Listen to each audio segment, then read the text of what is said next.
Apa saja sih dok faktor-faktor yang mungkin dapat meningkatkan dari resiko dari persalinan prematur itu dok?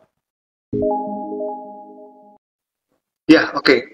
Jadi pada waktu pasien datang pertama kali ke klinik, ke rumah sakit untuk periksa begitu, maka sebetulnya kita udah langsung bisa menapiskan, kita langsung sudah bisa menilai, waduh, ini faktor risiko untuk terjadinya prematuritas begitu.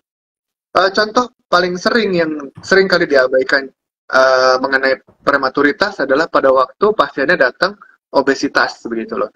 Seorang pasien dengan obesitas itu akan memiliki risiko untuk terjadinya keguguran yang lebih besar dan memiliki risiko untuk terjadinya persalinan prematur yang lebih tinggi begitu. Itu makanya begitu pasien datang buka pintu masuk ke dalam, wah ini gemuk nih pasiennya, maka otomatis faktor risiko prematuritasnya sudah ada di situ. Tetapi ini adalah suatu faktor risiko yang sebetulnya sudah bisa kita antisipasi jadinya sejak awal begitu. Dan kalau kita mau bilang penyebab tersering dari persalinan prematur, penyebab paling sering dari persalinan prematur adalah infeksi, faktor infeksi. Di mana infeksinya ini biasanya adalah infeksi yang berhubungan dengan jalan lahir. Contohnya keputihan yang dianggap ringan, keputihan yang dianggap enteng, keputihan yang diobatin asal-asalan begitu loh.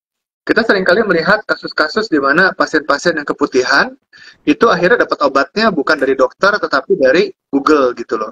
Dapat obatnya nanya di apotek, saya keputihan dikasih obat apa? Nah, langsung dikasih obat sama apotekernya begitu. Jadi kita seringkali menemukan case di mana keputihan tidak diobatin dengan benar begitu loh.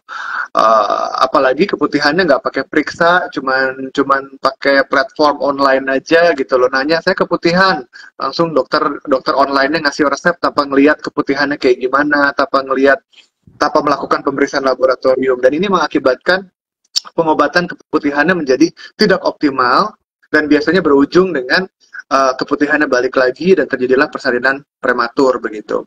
Kemudian persalinan prematur juga bisa disebabkan karena pecah ketuban, dan pecah ketuban ini sekali lagi juga sangat berhubungan dengan infeksi pada jalan lahir, di mana infeksi pada jalan lahirnya masuk dan masuk ke dalam rahim, menginfeksi selaput ketuban dan menimbulkan pecahnya selaput ketuban karena infeksi begitu. Kemudian persalinan prematur juga berhubungan dengan kondisi yang cukup sering terjadi di Indonesia, yaitu dan merupakan salah satu penyebab kematian ibu paling tinggi di Indonesia, yaitu hipertensi dalam kehamilan atau preeklamsi begitu loh. Preeklamsi atau hipertensi dalam kehamilan, darah tinggi dalam kehamilan merupakan penyebab kematian ibu nomor 1 di Indonesia. Dan ini seringkali membuat terpaksa kita harus lahirkan bayinya cepat-cepat untuk menyelamatkan nyawa ibunya begitu loh.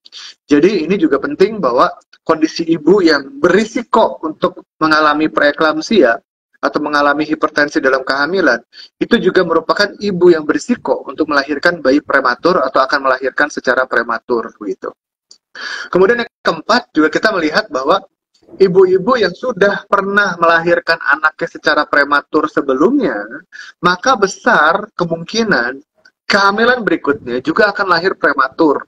Terutama bila penyebab prematuritas dari kehamilan pertamanya tidak terkoreksi. Contohnya, misalnya, kejadian prematuritas di anak pertamanya terjadi karena kelainan di bentuk rahim. Nah, maka kalau kelainan di bentuk rahimnya tidak diperbaiki, besar kemungkinan kehamilan kedua pun juga akan mengalami persalinan prematuritas begitu. Kemudian masih banyak lagi penyebab-penyebab prematur lagi yang lain begitu ya. Misalnya kita bilang mengenai bayinya kecil, bayinya kurang gizi karena darah ibunya kental, karena ibunya pernah kena COVID, maka kita terpaksa harus melahirkan bayi yang kelaparan atau kita harus lahirkan bayinya cepet-cepet. Udah deh, daripada di dalam perut ibunya bayinya kurang makan, bayinya kurang gizi, udah kita lahirin aja kasih makan di luar. Daripada ditahan-tahan di dalam perut, bayinya kecil nggak tumbuh-tumbuh gitu loh. Bayinya kelaparan, kurang makan, kurang gizi, udah kita keluarin aja. Jadi ada banyak faktor penyebab terjadinya persalinan prematur.